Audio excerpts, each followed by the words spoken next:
ছয়গাঁৱত পৰকীয়া প্ৰেমৰ ভয়ংকৰ পৰিণতি।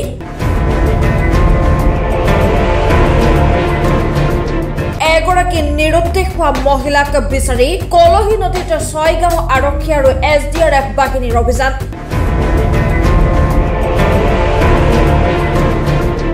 যোৱা 17 জুনৰ পৰা ছয়গাঁৱৰ আগগুমিত জয়নাব খাতুন নামৰ 2 সন্তানৰ বিধৱা মাতৃ এগৰাকী নিৰুদ্দেশ হৈ থকাৰ খবৰ পৰিয়ালৰ লোকে আৰক্ষীক অৱগত কৰিছিল।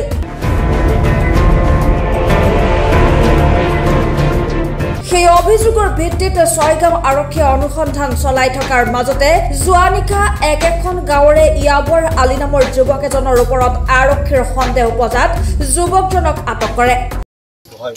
খালি এনেকৈ কবজাত উঠি পেলাই অহাইটি সোমাইছি অনুমানত কথাইটো আৰু তুমিতো কৈ আছে মাথাতে ওলাই সিটো কৈ আছে উল্টাটো।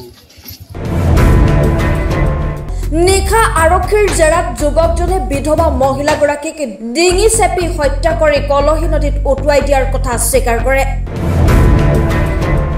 যুৱকগৰাকী আৰক্ষীৰ আগত দিয়া স্বীকাৰোক্তি মতে মহিলাগৰাকীৰ লগত প্ৰেমৰ সম্পৰ্ক আছিল যুৱকজনৰ। পিছে কিছুদিনৰ পৰা মহিলাগৰাকীয়ে অন্য পুৰুষৰ লগত সম্পৰ্ক ৰখাৰ বাবে 16 জুনৰ নিশা দুয়োৰে মাজত কাজিয়াৰ সূত্ৰপাত হৈছিল। এই কাজিয়াই ভয়ংকৰ ৰূপ লোৱাৰ পিছত যুৱকজনে মহিলাগৰাকীক গামোচাৰে ডিঙি চেপি হত্যা কৰে। পৰকীয়া প্ৰেমৰ ভয়ংকৰ পৰিণতিত এনে ঘটনা সংঘটিত হোৱাৰ সন্দেহ।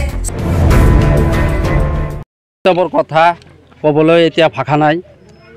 তাৰমানে আমাৰ মানুহে যিটো কাণ্ড কৰিছে, ছোৱালীজনৰ হাজবেণ্ড নাই, কৰোণাৰ সময়ত মৃত্যুবৰণ কৰিছে, 2টা বাচ্চা লৈ কাম বন কৰি খাই আছে। কিন্তু আমি জানিব পৰা মতে আজি থানাত শুনা পালোঁ ভাস্কৰজ্যোতি মোল্লা OC ছাৰৰ জৰিয়তে ইয়াবৰ আলী আমাৰ মাজগুমিৰে তেখেতে স্বীকাৰোক্তি দিছে মই নিজে মাৰিছোঁ। কিন্তু আমাৰ সন্দেহ হয় অকলে মাৰিব পৰা নাই। মাননীয় প্ৰশাসনক আমি দাবী জনাওঁ যাতে লগত থকা দুষ্কৃতী গোটাইকেইটা ধৰিব লাগে। আৰু আমি মুছলিম হিচাপে কৰোজোৰে অনুৰোধ জনাওঁ ক'ত মানুহজন পেলাই দিছে, কাৰণ আমাৰ মুছলিমৰ এটা ধৰ্ম আছে, হাড়-হাড়িও যদি পাওঁ আমি জানাজা কৰিব পাৰিম, তাৰ আত্মা চিৰদিনৰ কাৰণে শান্তি পাব। আৰু মানুহজনী যদি এতিয়া ক'ৰবাত পলাই থৈছে চিৰদিনৰ কাৰণে অশান্তি হৈ থাকিব। গতিকে আপোনালোকৰ জৰিয়তে চেনেলৰ জৰিয়তে মাননীয় আমাৰ প্ৰশাসনৰ জৰিয়তে বা আমাৰ মুখ্যমন্ত্ৰী হেমন্ত ছাৰৰ জৰিয়তে দুষ্কৃতী ওলাব লাগে। ছয়গাঁও আৰক্ষীয়ে আজি সন্ধিয়ালৈকে কলহী নদীত অভিযান চলাই আছে।